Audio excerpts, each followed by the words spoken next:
Hello, how are you all? So welcome to this class again, and I hope you remember what we were studying yesterday. We are talking about the group of people called Adivasis, and we said there are so many tribes are there called Adivasi in India, and the majority or the most important tribe is Santali. They have a lot of literatures, they are able to publish books. That means a lot of educated people are there and so on. So in India, according to India government or according to the rule in India, the all the tribal people are known as Adivasis. So it is not just one group of tribal people who are known as Adivasis. In general, they are known as Adivasis, but they have their own different names are there. So Adivasis are not just one tribe group, but all the tribal groups are together known as Adivasis, and they have different. So Sandal is among one of them. So you can see page number 83 here in the corner. It is given there. Tribals are also referred to as Adivasis, and you may have heard the term scheduled tribes. Scheduled tribes is the term used for Adivasis used by the Indian government in various official documents. There is an official list of tribes. Scheduled tribes are often grouped together with scheduled castes in the category of scheduled castes and scheduled tribes. So, in Indian government documents everywhere you will find the scheduled tribe or scheduled caste, all are mentioned as Adivasis. So, all the tribes in India, they are known as Adivasis in general. Then in your own city or village, who would you think are the marginalized people? So in your own places, in your own villages, you may find some people are marginalized. Maybe because they are poor, maybe because they are less influential, less powerful, and so on. So you can make an inquiry in your own village and find out why some group of people are powerful and why some people are not powerful, why some are enjoying more benefits, some are not enjoying more benefits, and so on. So make a study about your own village, about the people, about the situation, and so on. Try to contextualize in your own areas, in your own context, how people are marginalized or who are the people marginalized because of marginalization, how their lives are affected, and so on. So today let us come to another topic, that is Adivasis and stereotyping. Let's see what is stereotyping. Can you say what is stereotyping? So when we say a person is stereotyped means, you know what is stereo? The music player, tape recorder, and so all the times we have tape recorder. We can put a CD inside, or we can put a tape inside, cassette inside, and play the music. So you put on the tape or the music player, it will go on in the same way. It will not change because what is recorded only, it will go in the same way. There cannot change. But a person is singing means he can change his voice, he can increase according to the need of the people, he can increase his voice, he can decrease his voice, or he can change his tune, or he can change the song. Everything possible. But if a person is stereotyped means he will not change anything from beginning till the end. He will go on. He will say, my father was doing like this, or my grandfather also was doing like this, so we will not change. I will do like this. And when the future generation come, they also will do like this. Same thing they will be repeating in their life. There will be no change. There is no improvement. Nothing. That is called stereotype. Now let's see if Adivasis are stereotyped or not. In India, we usually showcase Adivasi communities in particular ways. Thus, during school functions or other official events, or in books and movies, Adivasis are invariably portrayed in very stereotypical ways, in colorful costumes, headgear, and through their dancing. So, whenever there is some program in our country or even in a school, very often we find Adivasis are projected as dancing people or people wearing headgear. Headgear means you can see in the picture here they are wearing a special headgear, special cap having a lot of decorations. So that is how Adivasis are projected very often. People who are dancing and so on. So other important things in their life is not mentioned. Very often only these simple ordinary things are mentioned. But they are much more than that. And they are portrayed in a stereotypical ways and in colorful costumes, headgear and through their dancing and so on. So it is the media or it is the people who are projecting them as stereotyped people, not willing to change, continuing in the old same style they will be living their life. Besides this, we seem to know very little about the realities of their life. So, actually, we do not know about their real life, how they lived and so on. We said in the last class how the grandfather was explaining how freely they lived without depending on anyone. They had their own land to cultivate and they depended on the forest also very much and so on. But now, their lives are changing and we do not know what is the real life that is within. We are seeing only what is externally visible or what is coming in the TV, what is published in the magazine or books. Only those simple things we know. We do not know the major things. And this often wrongly leads to people believing that they are exotic, primitive and backward. Since we do not know about their rich life, what happened? We are often believing that they are exotic. What is meaning exotic? That means they are not belonging to this world. This world is progressing and moving forward, but they are not part of this world. They are remaining in their old world. That's called exotic.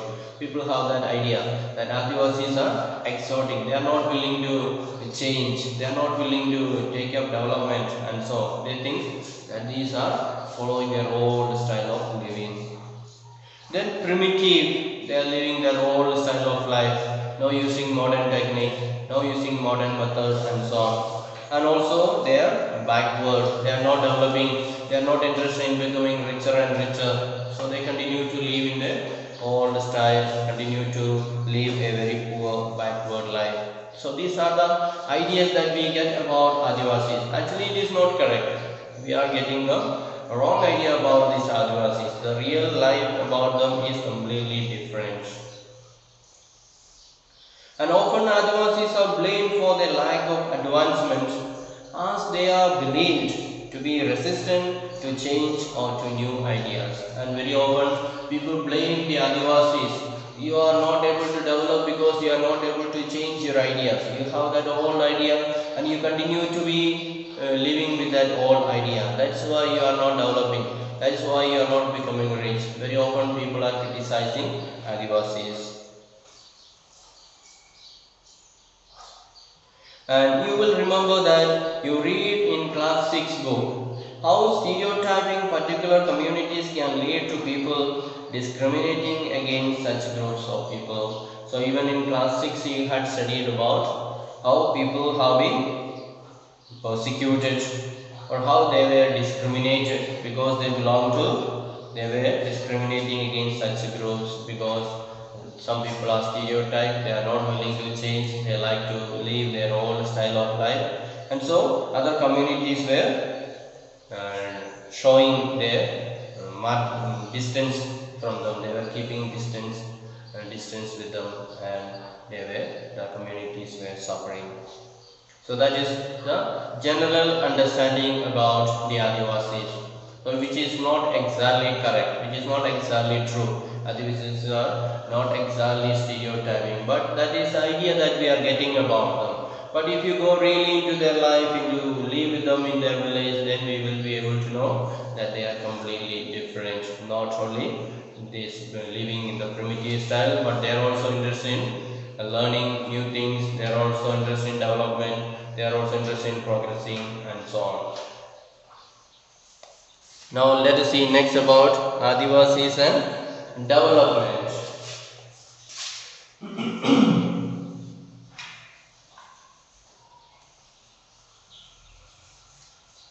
Let us see about the development of the Adivasis. As you have already read in your history textbook, forests were absolutely crucial to the development of all empires and settled civilization in India. So, we have already said about the Adivasis in the earlier part of this lesson. That we said the people of Orissa, they were completely free and living together with the forest, and the forest had a very important role to play in their life. And that is also true with regard to different other countries in the world. The people or the country, they considered forest as their wealth, and the forest was their security and so. So it was a good source of development for different countries in the world. And metal ores like iron, copper, gold and silver, coal and diamonds, invaluable timber, most medicinal herbs and animal products like wax, lac, honey, and animals themselves, elephants, the mainstay of imperial armies, all came from the forest. So we said quite many countries, they got all their wealth, they got all their development because depending on the forest. What are the things they got from the forest? For example, metal ores like iron and copper. So it is from the forest they started mining iron ore, copper and so on. Then gold and silver, the rich metals like gold, silver. Then coal and diamonds, coal for burning and diamonds for making ornaments, and so that is the one of the richest metals. And invaluable timber, and to make house palace for the king, and so they need a lot of timber, and they could come to the forest and cut down the huge trees. Then most medicinal herbs, so from the forest we get a lot of medicinal herbs, medicinal plants are there. And also the animal products are there. What are the animal products? The horns, the nails, the teeth, all these things are used for making different decorational items, and also made for making some medicines. Then and other things like wax, lac, honey, all these are coming from animals. Then animals themselves, for example elephant. If you look at the old armies of the king, you'll find most of them were led by elephants, and the soldier will be sitting on top of the elephant and fighting from top of the elephant. So elephant was one of the most important part of the armies. In order to prove how strong they are, they will count and see how many elephants are there. So elephant themselves and other animals like horses and all started using later. And in addition, the continuation of life depended heavily on forests that help recharge many of India's rivers and is becoming clearer now, crucial to the availability and quality of our air and water. So again, forests are very much important for the people of India. In what way? It is helping us to recharge the rivers. So because of the presence of the forest, we get enough water, enough rain, and therefore the rivers are recharged. Otherwise the river will become dry and dry. So it is a forest who help us to receive rain and bring water to the river. And it is becoming clearer now. So because of the forest, we come to know that it is crucial to the availability and quality of our air and water. So now people have realized that if we have got clear water, or if we have got clear air, what is responsible for that? It is because of the forest. We have a forest, that's why we are able to have clear water and clear air. So forests are very much important for this purpose, for living a healthy life. Then forests covered the major part of our country till the 19th century, and the Adivasis had a deep knowledge of access to as well as control over most of these vast tracts at least till the middle of the 19th century. So, we are talking about the relationship between Adivasis and development. Therefore, in our country, we had a lot of forest was there. It was the British who cut down the lot of forests, and then after getting independence also India cut down some more forest areas in order to create more cultivation and so on. So we had lot of forests in the 19th century, and Adivasis had very deep knowledge about it. If you want to know anything about the forest, which area there will be big trees are there, which area there are animals are there. So whatever you want to know about forest, you just ask the Adivasi people there and they will be able to tell you exactly. So because they were so close to the forest and they live in the forest and they often got their nuts and other fruits, everything from the forest, therefore they had very clear knowledge about the forest. And they also had control over most of these vast tracts at least till the middle of the 19th century. And these people had a very good control. Nobody could simply enter into the forest and go for hunting. These people, they were very well aware, they were very well protecting the forest from outsiders, from hunting and so on. And this meant that they were not ruled by large states and empires. Instead, often empires heavily depended on Adivasis for the crucial access to forest resources. So therefore, if the kings want to go to the forest for hunting, then they do not know which area there will be cruel animals, which area will be dangerous and so. So what will they do? They will be asking Adivasis to go with them, to accompany them, so that these Adivasis will be able to guide and direct the king and other officers through the forest. So people completely depended on the Adivasis, even the kings and the rulers, the army and so on. And this is radically contrary to our image of Adivasis today as somewhat marginal and powerless communities. So in olden times, that is in 19th century, we see the Adivasis were very powerful. Even the kings were coming and depending on them to show them the way, to protect them and so on. But now when we hear about Adivasis, we think, oh, they are a small group of people and they are people without power, they are a small community. That is the idea that is coming to our mind. And in the pre-colonial world, they were traditionally raised hunters, gatherers and nomads and lived by shifting agriculture and also cultivating in one place. So, in the pre-colonial periods or pre-colonial world, that is before Britishers came into this country, what was the situation of the Adivasis? They were traditionally raised hunter-gatherers. So they were hunters. The Adivasis were hunters. They were gathering food by hunting. Then they were nomads. They used to move from one area to another area. Nomads, no fixed place. They used to move around.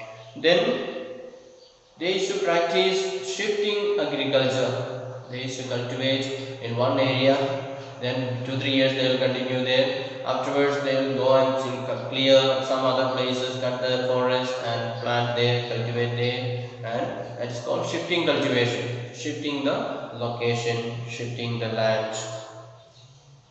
Then they were also cultivating in one place.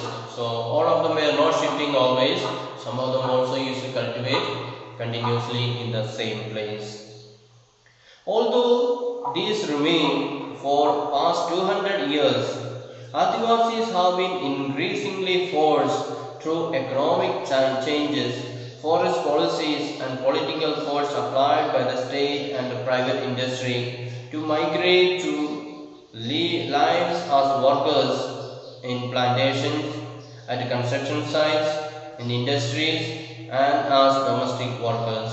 So, because of this modern development and the interference of the government and other private companies, what happened to the lives of the Adivasis? They are forced to move out. Earlier they were living their own life, comfortable life, self-sufficient life, Now they are chased out from their land because government want to occupy the forest and want to give it to the company to do the mining there. And so Adivasis have lost their land and now they have become construction workers. They are working in the plantation like tea garden and so on. So the life for the Adivasis have changed from living an independent life. Now they have become laborers. They have become workers in different places in the construction works, in the industries, and also some are working as a domestic workers, working at different houses, helping others. For the first time in history, they do not control or have much direct access to the forest territories. So, past 200 years or so, they were powerful and they had full access to the forest. The kings used to ask their help in order to enter into the forest and to guide the king. But now in the modern era, the government have destroyed their power, taken away their power, and these people now they have lost their control over the forest. So they have no much, they are no more living in the forest, and they have no much idea or control about the forest. So that is a reality now. So the lives of the Adivasis have changed because of government policies, government interference, and so on. Now let us learn a little more about the Adivasis is given in this poem. So from 1830 onwards, Adivasis from Jharkhand and adjoining areas moved in very large numbers to various plantations in India and the world, Mauritius, the Caribbean and even Australia. So in the year 19th century, in the year 1830 onwards, the Adivasis they are disturbed by the government, and therefore Adivasis from Jharkhand and nearby adjoining areas means the areas that are near to Jharkhand. What happened to them? They began to migrate in large numbers. They began to move in large numbers to different places to search for job and so on. So some of them began to work in plantations in India, and some of them went to abroad, foreign countries like Mauritius, Caribbean, the Australia and so on. India's tea industry became possible with their labor in Assam. So we know Assam is very famous for tea gardens. So many tea garden estates are there, and most of the workers, majority of the workers in this tea garden, they are Adivasis. So India's tea garden, we can say, tea estate is surviving because of this hard work of the Adivasi people. And the story of this migration is full of extreme hardship, torture, heartbreak, and death. So we said people are moving in large number to other areas, and it is not easy to migrate. To sell all your property or you lose all your property, and you have to move to the other place. There you are not sure you will get land or not. You have to carry all your possessions. You have to make a new house. So it is not easy thing. The Adivasi people, they experience a lot of hardships and they had to face a lot of problems. And so what are the things they had to undergo? Extreme hardship, very difficult life, then torture. They were tortured by other people. When they went to the new place, they were tortured by the people there. And there was heartbreak, so they got discouraged, and some of them even had to sacrifice their life. For example, in the 19th century alone, 5 lakh Adivasis had perished in these migrations. So in the 19th century, as the people were migrating from another country or another place, in that process 5 lakh Adivasis had perished or died. So it's not a small number. 5 lakh people had died in that process of migration. So we can imagine how struggle it would have been for the causing the death of 5 lakh people. It is not that easy. It is to show the hardship that they had to undergo. Because of that hardship, they lost their life. And The song below captures the hopes of the migrants and the reality they face in Assam. So those people from Jharkhand side, they came to Assam and they have composed a song, and there we can see it expresses their feelings, their hope and so. So come Mini, let's go to Assam. Our country has so much suffering. The country of Assam, oh Mini, has tea gardens full of greenery. So the people are telling, come, let us go to Assam. Assam has got plenty of tea garden and let us work there. The Sardar says work, work. The Babu says catch and bring them in. The Sahib says I will take off the skin of your back. And hey Jaturam, you deceived us by sending us to Assam. So when these people came to Assam, they thought it is going to be very comfortable life there. There's plenty of greenery there, plenty of tea garden there. We can work there and we can earn money and we can live nicely. That was their hope, that was their dream. But when they reach Assam, what happened?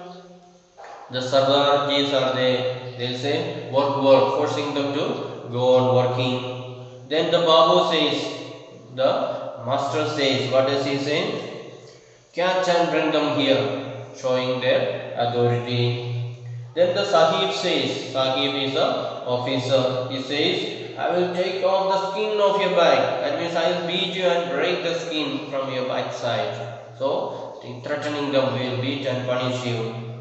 And hey Jaturam, you deceived us by sending us to Assam. So they are telling to the man who sent them out from their places, telling them, you go to Assam, you can live there. So you deceived us, you cheated us, sending us to Assam. So in Assam, everything is not same what you have described, what you have explained. Things are different. So the people were really feeling bad. So in that process they were persecuted, they were beaten, they were made to work hard, extra time, and they were paid very less money, and so they were really persecuted, and in that process so many of them died. So that is how the Adivasi people have suffered a lot. And here in this margin you can see some points are given there. What metals are important in present day India? Why? Where do they come from? Are there Adivasi populations there? So which is the most important metal? It is the iron and steel.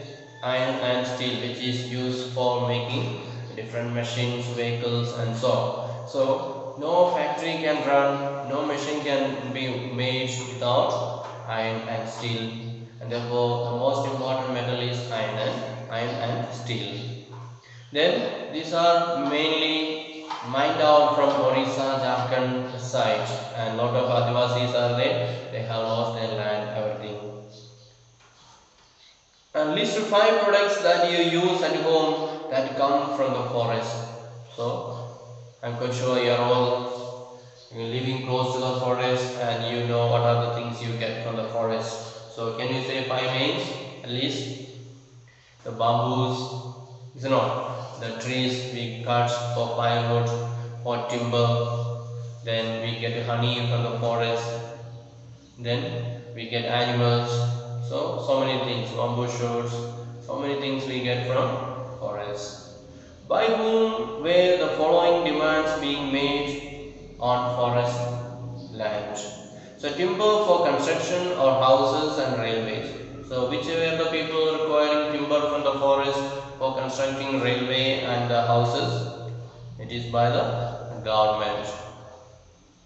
Forest land for mining. Who are the people demanding? That is by the company to do the mining. Forest land for agriculture by non-tribal people. That also by the outside people, they were coming and claiming forest land for cultivation. Reserved by government as wildlife parks. So government also demanded this forest we will take, we will reserve it in order to keep the animals there. So we will not allow anybody to enter here, we will not allow anybody to cut the trees, we will not allow anybody to do hunting and so on. So government also occupied the land, forest. So in what ways would this affect tribal people? So when so many people are coming and encroaching into the forest and trying to take away the forest land, some for cultivation, some for mining, some for cutting trees, and some for protecting the animals, and some for making constructing railways. So when all these things are done, it is the tribal people, it is Adivasi people who are suffering. So their lives are affected, their land is lost, their access to the forest is blocked, they are no more allowed to enter into the forest, and government is blocking them, the private company people are cheating them and sending them away from their land and so on. So the Adivasi people are suffering a lot. So I'm quite sure as you are reading through this, you will be really feeling the pain that they experience, the suffering that they underwent. So all that. So you should have that real concern for other people, how they are suffering because of our benefit, because of the development of the country. They have made that sacrifice, and so we need to be grateful to them, and we need to treat every human being with a good attitude, with a good equality. Instead of marginalizing them, instead of pushing them away, we must be able to appreciate them and keep them all equal and consider them as good human beings equal to each one of us. That is how we can develop our humanity. That is how we can show our loyalty, our love for each other. So thank you for listening. I will meet you again in the next class. Okay, then till then, bye.